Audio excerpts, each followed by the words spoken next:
à tous et bienvenue à ce one-on-one, ce face-à-face. Nous poursuivons notre série en vous proposant ces courts intermèdes entre les épisodes. Et aujourd'hui, nous nous plongeons dans le passé d'un de nos personnages principaux. J'ai nommé Monsieur Rogard Very Cool, Roger très très très cool, interprété par nul autre que Sébastien Robillard. Il est avec moi. Comment ça va, Sébastien? Super, ça va bien. Et toi, Louis-Philippe? Ça va très bien. J'espère que tu es prêt à te plonger dans le passé rocambolesque.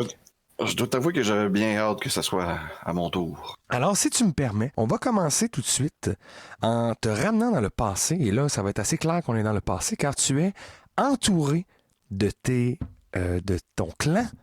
Les Very Cool et les Dragons d'Argent sont tous vivants au moment où nous entamons ce petit spécial. Vous êtes... Tu veux que j'aille chercher ma liste de noms? Oui, ben pour vrai, oui, Ouais, j'en ai une avec moi, mais je sais que tu en as rajouté dans les derniers épisodes, donc je vais te laisser un petit instant. Et puis pendant ce temps-là, je vais remercier nos Patreons, nos auditeurs, tous les gens en fait qui tendent l'oreille au projet. On est toujours tellement reconnaissants et tellement contents de pouvoir vous partager notre passion des jeux de rôle. Merci d'être encore là. Deuxième saison et Dieu sait, Vagram sait seul combien il y en aura d'autres. On verra de toute façon si nos personnages se rendent. Plus ça va aller, plus je vais leur mettre des défis importants dans les jambes. On verra s'ils se rendent à la fin ou s'il faut créer un autre groupe pour s'y rendre. Mais là, je m'avance. Je mets les bœufs en avant de la charrue. Je mets les chevaux dans l'étang. Je mets les canards-loups dans la soupe. Bref, autant d'expressions qui ne veulent rien dire. Alors, une chance que Robbie est de retour parce que j'allais continuer à déblatérer n'importe quoi. Mais bref, merci à tous nos auditeurs et re-bienvenue Sébastien. Oui, alors, pour te faire un petit topo, il y a mon père, Gilderoy Very Cool. C'est vrai, il a été rebaptisé. Je vais reprendre ça. Moi, j'avais Rictor ici. Ça va être Gilderoy, ce qui est bien meilleur. Gilderoy, ma mère, qui s'appelle Pushanova, Very Cool, bien sûr. J'ai une sœur qui s'appelle Flibustan.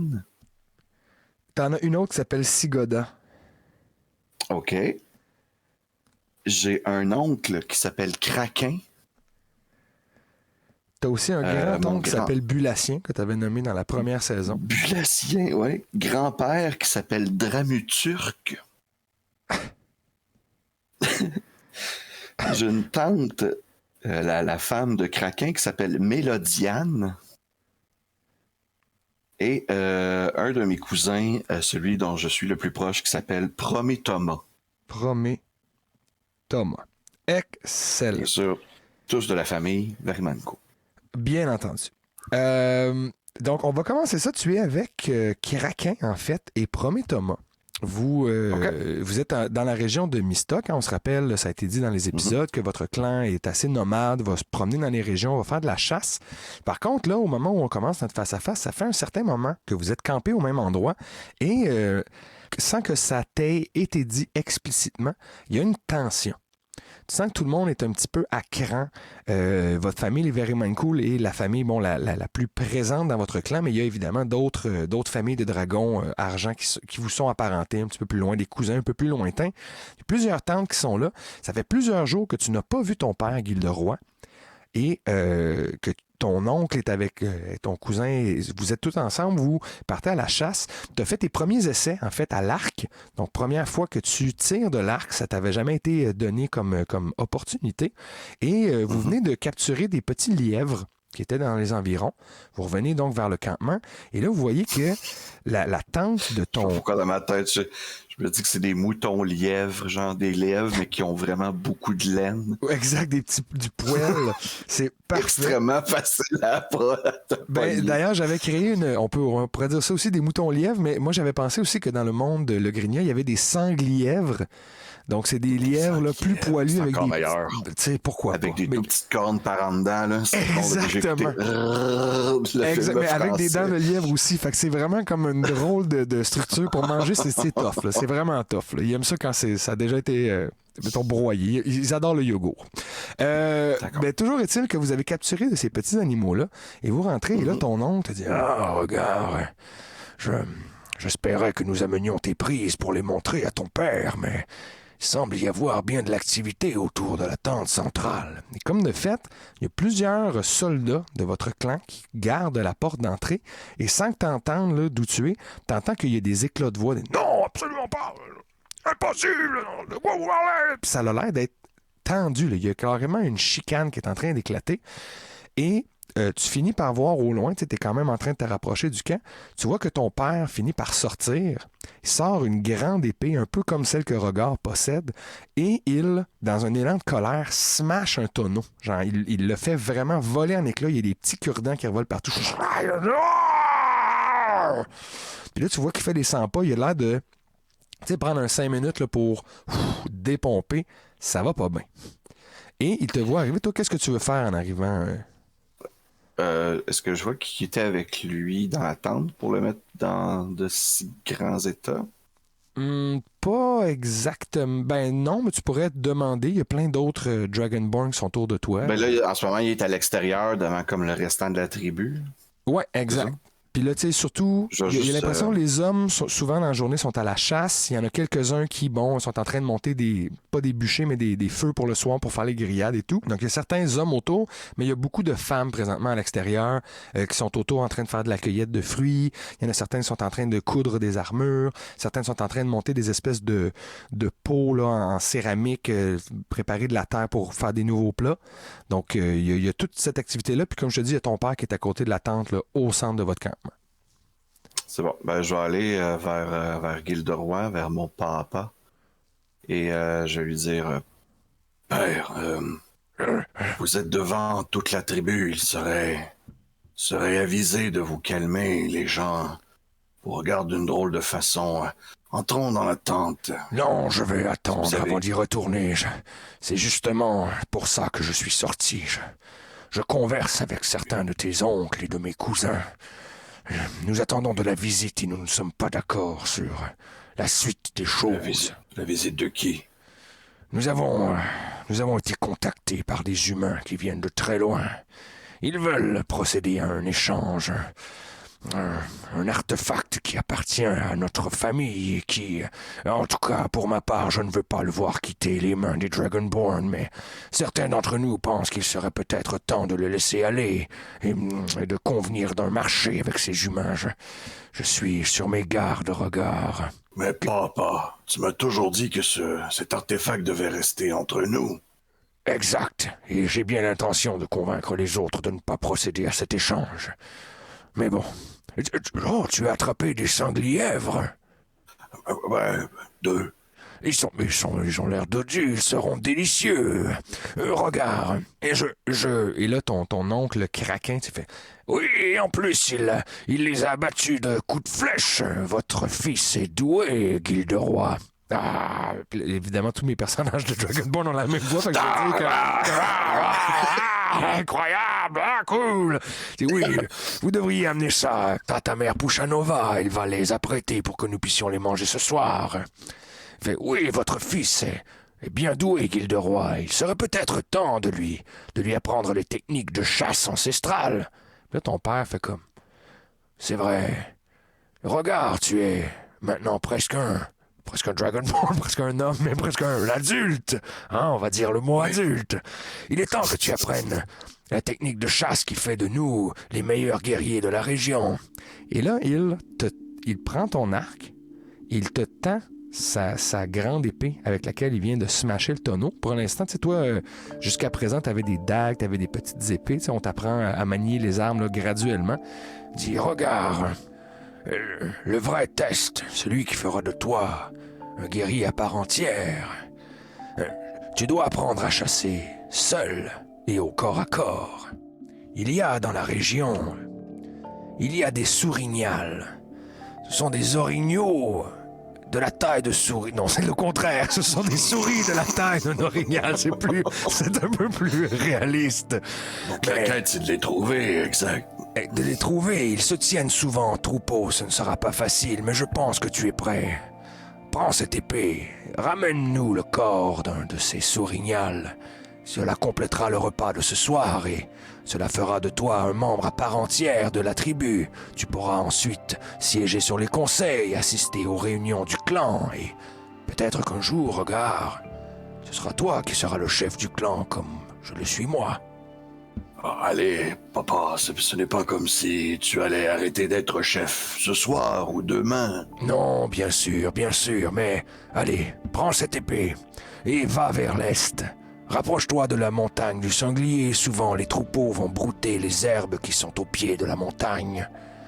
Reviens-nous vite, Regard, car j'aurai peut-être besoin de rapporter le plus gros. Parfait. Allez, va, mon fils.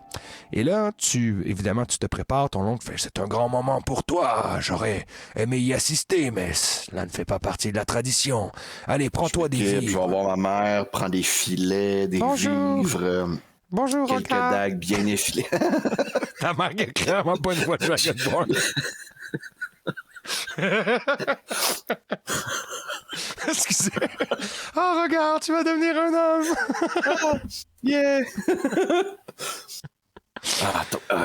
Maman, très, très content, très plaisir. Oui.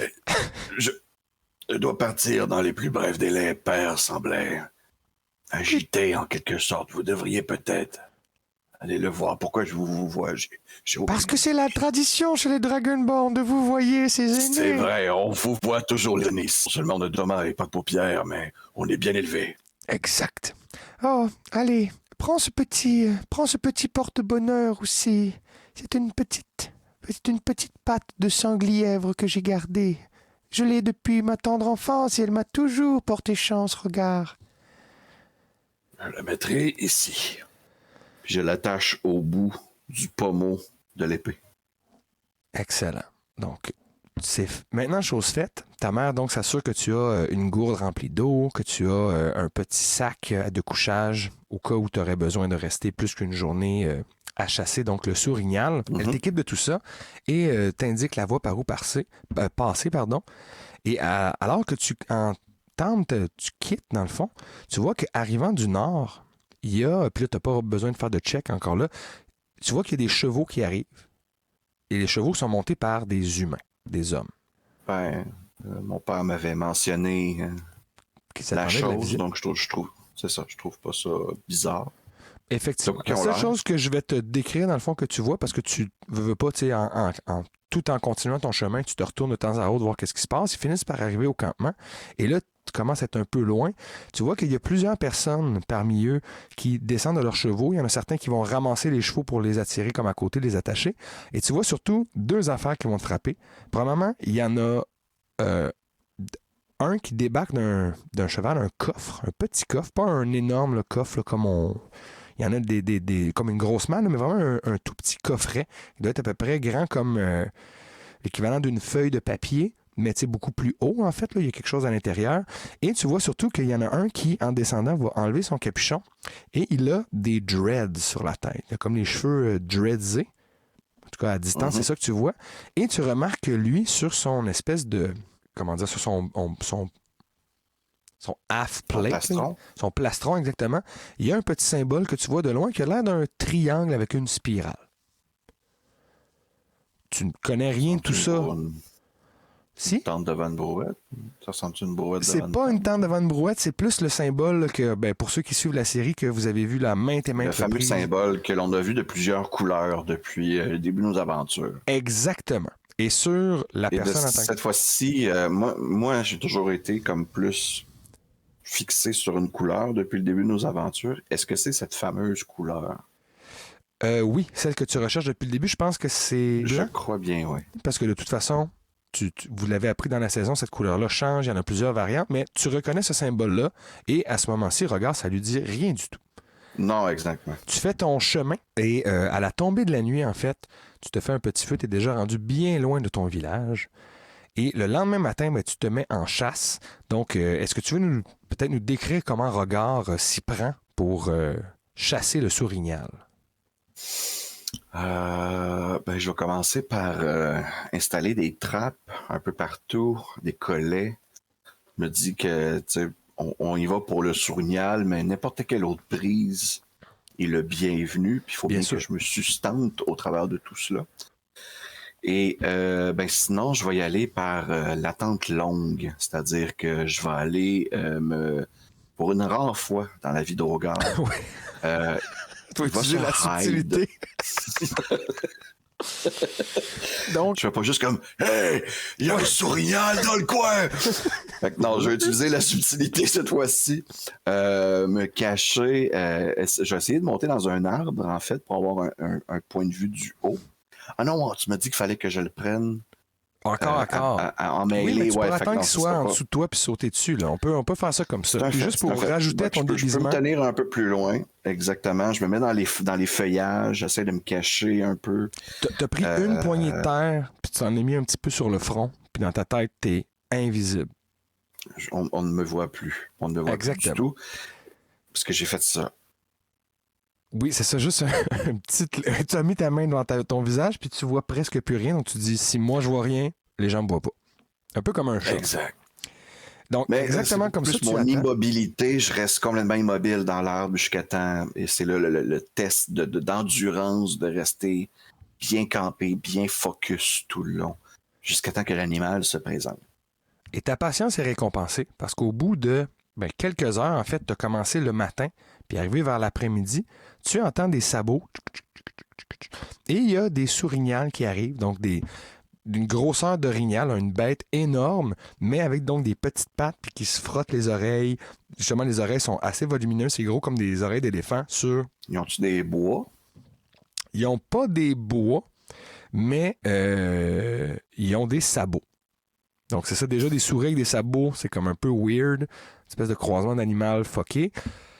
Mais il y en a un qui finit par se placer juste en dessous de l'arbre. Il est en train de manger le lichen juste au-dessous de l'arbre dans lequel tu es. Donc, tu vois que c'est ta chance. C'est le moment de la saisir.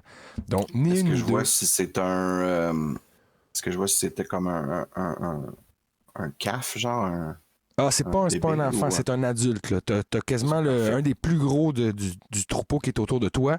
Puis c'est ta chance, là, t'es juste au-dessus de lui. Parfait. En tant que chasseur, consciencieux, hein, on tue pas les plus jeunes. Fait que, ouais, j'y vais. Tu t'élances, tu tombes directement dessus, l'épée, tu lui rentres ça dans le cou. La bête lâche un gémissement de... en sourignal. Et tu as fait ça très bien. Un peu comme pas un toréador, mais quelqu'un qui fait du rodéo. Tu es atterri en plus sur son dos. Donc, tu peux garder son épée et la bête fait quelques pas avant de s'écrouler. Évidemment, le troupeau autour... C'est le travail Je commence tout de suite le travail de dépeçage parce que je sais que ça va très vite avant que ça vire mauvais. Ouais. Puis j'emballe tout ça. Je me fais des beaux petits packages. Je remballe le tout, puis après environ 1 heure, 1 heure et demie, je suis prêt à repartir. Exact. Donc, tu reprends tous les morceaux de viande que tu as mis dans des sacs que tu as justement salés à certains endroits. Tu as enlevé la peau, tu as replié ça pour qu'on puisse s'en servir, faire peut-être des parures ou des vêtements. Tu as quand même fait un beau travail. Très content, très hâte de montrer ça à ton clan. Sauf que, alors que tu reprends la route vers le campement qui était près de Mistock, tu vois qu'il y a plusieurs colonnes de fumée noire, en fait, qui s'élèvent. Il y a toujours des feux d'allumés, toujours comme des tentes dans lesquelles il y a des chandelles, un petit feu pour à la fois se réchauffer, mais s'éclairer aussi. Là, tu as l'impression que c'est beaucoup plus massif et surtout, quand c'est noir, ben c'est pas que c'est du bois qui a brûlé, il y a autre chose qui a brûlé. Et lorsque tu arrives, il y a en fait un massacre devant tes yeux. Tu vois, les tentes ont été brûlées, ça a été incendié. Tous les membres de ton clan, hommes et femmes, gisent sur le sol, morts. Et pour la première fois, tu vois apparaître devant toi des formes. Et là, au début, tu comprends pas exactement ce que c'est, mais ce sont des formes un peu translucides. Et tu vois des Dragonborn que tu connaissais, tu vois ton oncle Kraken, tu vois ton grand-oncle Bulatien, tu vois ton père Gilderoy, un peu, translucides. Ils sont tous un peu perdus, ils ont l'air de chercher, ils n'ont pas l'air de te voir. Et tu vois donc des gens aussi de d'autres générations, des gens que tu n'as pas vus depuis leur décès il y a plusieurs années. Et il y a ton arrière-grand-père qui finit par venir te voir, qui s'appelle, on va dire ton grand-père Dramaturque, qui était déjà décédé à ce moment-là. Donc il va s'approcher de toi, il va faire « Regarde! » Puis là, t'es comme « Qu'est-ce qui se passe? » Mais tu arrives trop tard, regarde. Comme un moment d'un peu de... C'est-tu moi qui me parle à moi-même? C'est-tu vraiment une entité qui me parle? Je suis pas sûr d'être comme entièrement sain d'esprit en ce moment. Ben exactement, c'est un traumatisme, puis le choc, tu questionnes ta propre sanité. Mais ton grand-père dit, tu arrives trop tard, mais tu es encore en vie, regarde. Tu es le dernier des Veryman Cool. Est-ce que tu m'entends? Oui, regarde. Je serai avec toi. Puis là, il y en a d'autres qui se retournent puis qui hochent la tête, font comme oui, oui, oui, oui. Nous sommes avec toi, regarde. Donc, mère! Oui. Mon fils, là, viens vers toi. Puis, tu sais, elle essaie de te passer la main dans le visage comme pour te faire une petite caresse. Puis tout ce que tu sens, en fait, c'est un petit picotement sur ta peau. C'est très froid. Puis t'as l'impression que, tu sais, sa main va plus loin puis qu'elle rentre dans ta... C'est weird, mais elle rentre dans ta bouche. Puis elle traverse, puis elle fait « Ah, j'aurais tant aimé te prendre dans mes bras une dernière fois. » Nous avons pu nous voir avant que je quitte. C'est Oui. important. Avoir su, avoir su. Au moins, cela prouve ce que je t'ai dit avec le porte-bonheur. Il t'a porté chance. Ne t'en défais jamais, regarde. Ne t'en défais jamais. Et là, t'as un petit moment où tu poses un genou à terre, tu plantes l'épée comme devant toi, tu t'accroches et tu commences à... Vous n'avez pas de prière en tant que telle, mais vous avez des moments de recueillement. Souvent avant de partir en chasse ou souvent lors de grandes cérémonies, des événements annuels. Vous prenez comme un petit temps de pause, en fait. Et là, tu te mets à penser à tes ancêtres, à tous les gens, à tout ce que ça implique aussi d'être le dernier de ta tribu. Tu sais pas exactement qu'est-ce que tu vas faire de ta vie. Et t'es tellement absorbé. J'ai jamais vraiment été tout seul. First. Ouais. Toujours été ma famille proche de moi, la tribu. Comme tu dis, c'est un peu comme pas hors de moi, mais mes actions sont pas super pensées en ce moment. Genre, fait que probablement que je me promène dans le camp, je vois les dégâts, je vois les cadavres. J'essaie de enterrer tout le monde, ça va prendre juste trop de temps, mais je veux pas en même temps qu'ils deviennent de la bouffe pour des prédateurs ou quoi que ce soit. Fait que je fais une gigantesque comme immolation pyre, genre. Oui, ben tu les empiles pour les brûler. En fait, tu vas faire une espèce de un peu à la viking. Là, tu vas comme les mettre ensemble, tu vas mettre du bois, tu vas prendre tout ce qui n'a pas déjà brûlé dans le camp, ramasser de la petite branchage. Ça va te prendre quand même quelques jours avant de tout pouvoir partir le feu. Puis quand il y a des animaux qui s'approchent, justement, tu les chasses en faisant « Non, c'est moi qui vais les brûler! C'est pas de la nourriture! » Je tire n'importe quel vautour qui essaye de s'approcher ou... Ouais, autre carnassier. Exact. C'est pas les prédateurs qui vont les manger. Fait que, comme j'ai dit, brûler tout le monde. Je ramasse une couple d'affaires qui ont réussi à survivre. Là, tu viens de me créer un attachement que j'avais pas avec cette épée. Effectivement. Ben, c'est surtout pas tant l'épée que le petit porte-bonheur. Que le juste petit pour terminer, t'es tellement, comment pas impliqué, mais t'es tellement concentré sur tout ce qui se passe que tu ne vois pas arriver quelqu'un derrière toi qui arrive juste au moment où tu allais comme déposer la torche dans le bûcher. On va appeler ça, je pense que c'est ça le bon terme, qu'on cherchait un bûcher. Juste au moment où tu arrives à la torche, tu sens une main sur ton épaule. Il dit « Mon ami, est-ce que tout va bien? » Et tu te retournes. Je me retourne pour voir une Azimar. Une Azimar aux cheveux noirs, jeune, que je vois pour la première fois. Que tu vois pour la toute première fois. Fait, vous avez l'air fort absorbé. Que s'est-il passé ici? Tout s'est passé. Puis je fonds en larmes devant elle, chose que j'avais jamais faite devant personne, mais en ce moment, tu sais, c'est comme... Dans ma tête, c'est juste comme, je te vois là, puis je te verrai plus jamais. Fait aussi bien craquer maintenant. Tout s'est... Attendez, je vais le noter dans mon calepin d'investigatrice. Tout s'est passé. Donc, elle note 2-3 petits trucs, elle te laisse comme brailler un petit peu, elle finit par comme se mettre à genoux à côté de toi je pour flash, te prendre... puis je check dans le camp, puis j'essaie de trouver le fucking artefact. elle t'aide. Elle fait qu'est-ce que vous cherchez? Puis là, tu lui expliques que tu cherches des brassards. C'est des brassards qu'on peut porter aux avant-bras. Ils étaient dans la tente principale.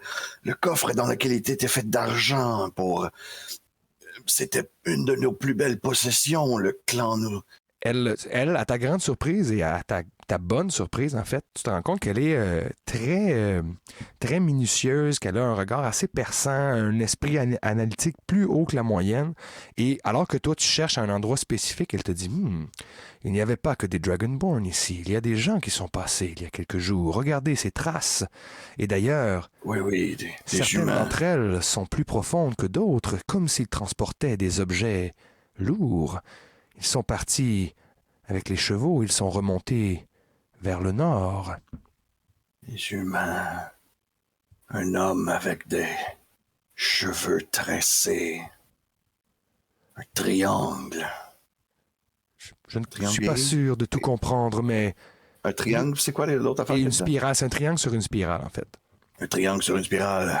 Ne vous en faites pas, mon ami, nous le retrouverons un jour. Mais je pense qu'il ne sert à rien de rester ici. Vous aviez préparé un bûcher. Peut-être que nous pourrions faire un dernier adieu à vos amis et ensuite, à moins que vous n'ayez autre chose à faire, je retourne dans l'ouest. J'ai rendez-vous à la course.